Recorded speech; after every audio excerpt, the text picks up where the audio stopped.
讲到本土的天狗热疫情继续伫咧滚价，台南日今仔日搁再增加161例咯。到今台南已经有2744个病例。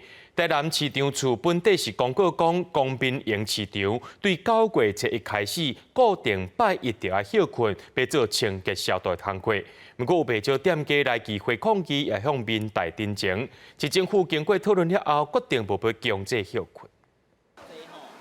市场内人口准准，有民众来看普多的物件，有的来买一寡菜色，行风台来。近来天狗热，四界看，台南已经连续6天确诊案例拢破100人，到今搁还袂落来。为了防疫，台南市场处原本宣布8疫情上严重区的70个公民营市场，礼拜要铺药啊，加强消毒，拜一要固定休市，主要是要增加药啊停留的时间。不过消息一出来，引起地方讨论，摊贩意见嘛无共款。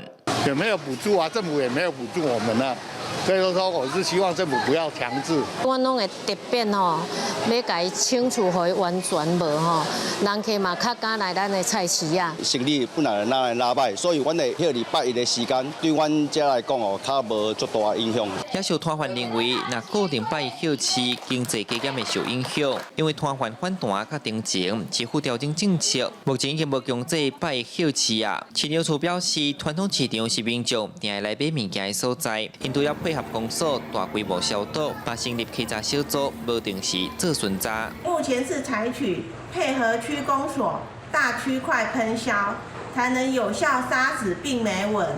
那如果市场有修饰的必要，再个别办理。 面对天狗热，市府唔敢大意，佮加上惊风台来带来雨水，市府呼吁民众爱提关警觉，加强摒扫，然后积水就爱倒耳塞，才袂互拖白网、拖白刷。记者新闻台南采访报道。